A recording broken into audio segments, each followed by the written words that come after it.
Hi, this is NIkki Woods. We are going beyond the studio with Miss Porsha Williams, formerly Porsha Stewart, who now has a new single out and is also on the Real Housewives of Atlanta. And the single is called Flatline. Yes, and it's been social media hyped up. I mean, it's getting a lot of talk on social media. Tell me about this new career, if it's new indeed. Well, I'm so excited about it. We released it on iTunes about a week ago, and it debuted number 3 on iTunes. So I was just, surprised and excited, how everybody accepted the song. What I have to say about it mostly is that the support has been amazing. Just a little bit. The support has just been amazing. I've had so many people, write me on Instagram and Twitter and just really tell me how the song touched them. The song for me, Flatline, it came from a place when I was going through my last relationship, the divorce. And, you just have all these pent-up emotions. And I went to the studio. And I was with like... my producer. Right. I was like, you know worked what? It out. And I got with Chris Trex Rogers and Trinity, the writer. And we sat down. I just bared my soul to them. Honestly, I did. And Flatline was born, and it meant a lot to me, and I didn't know how it would be received. And once it got out there, people were telling me, you know what, this speaks to, I can hear your soul through the song, and this is like me when I went through a breakup, right. And I appreciate it.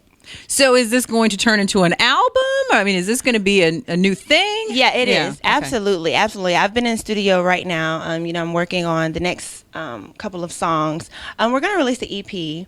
I want to do a full album, but I'm kind of taking my time with that. Yeah. Because the songs that I'm going to come out with, they're going to pretty much be my journey.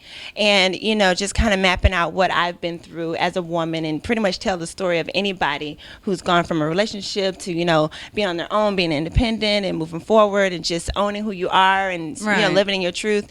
And so each song is kind of going to be, like I said, a map out of my entire journey. That is awesome. Yeah. Let's talk about Real Housewives of Atlanta for a little bit.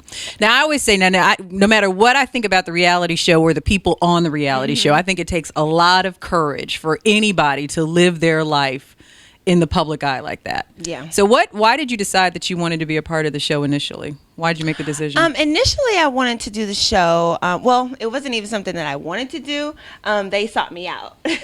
So you had to say yes. Yeah. Well, my girlfriend, we had just gotten married, and she wrote in and told them about me. I didn't even know. Mm-hmm. And she said, well, Housewives is calling you or whatever. And I was like, I don't know if I want to do that, And then I said, you know what? I do want to do it. It has been a great platform. Mm-hmm. It's been a way for me to touch so many people who can relate to me and who have the same story as me.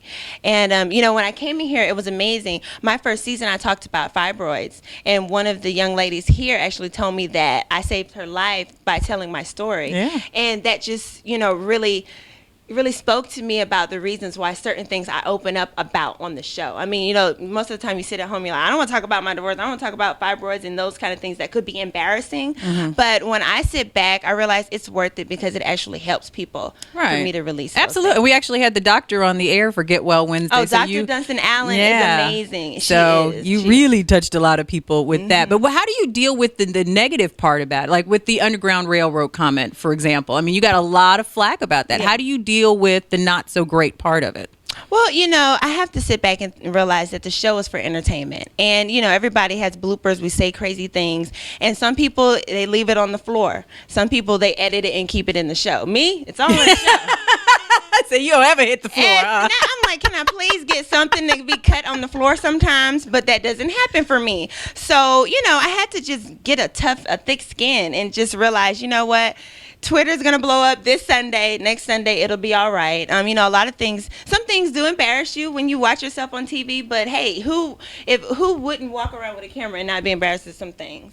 Agree. There's a lot of positive that goes along with it. Like I said, to be able to be invited to colleges and to different women's events and things like that, those are things that I love that otherwise may not have gotten the opportunity to do.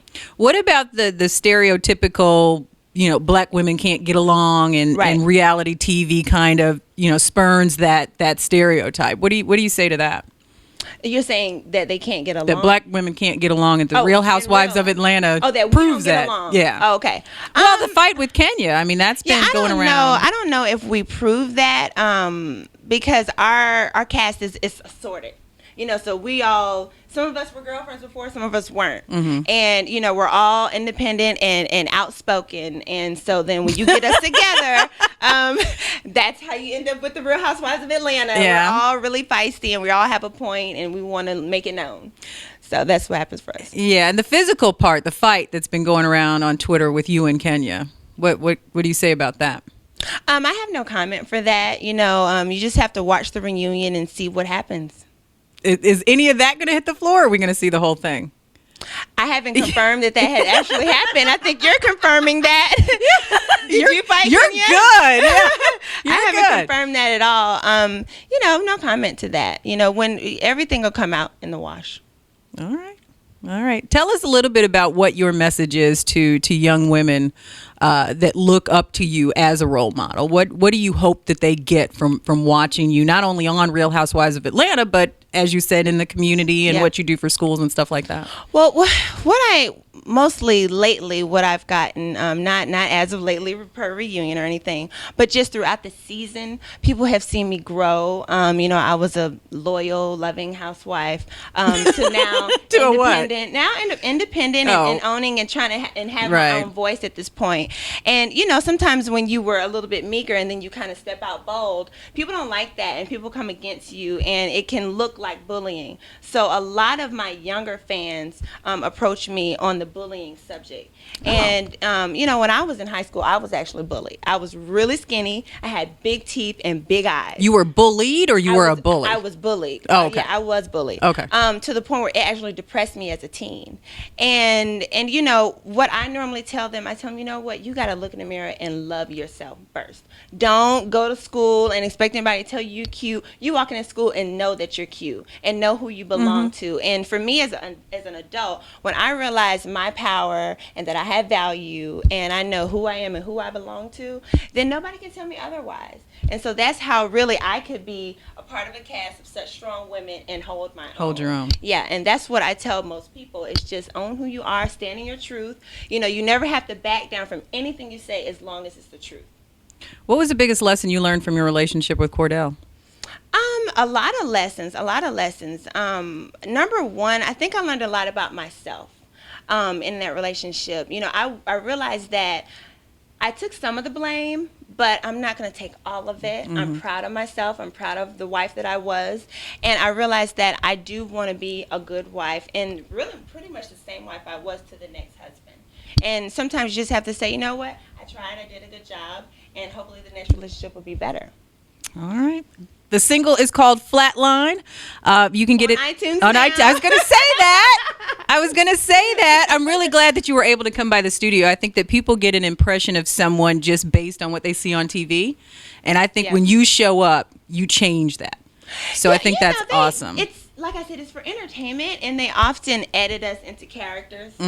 So this is how she is. She's goofy. This is how she is. She's a bully. This is, you know what I mean? So when you meet us in person, then you get to see our whole personality. And people, they say that to me and other girls. Well, some people don't change it. I'll say that. Some that people is don't so change true. it, but they do not. You are a delight. It is Flatlined on iTunes, available now. We've gone beyond the studio with Porsha Williams on BlackAmericaWeb.com.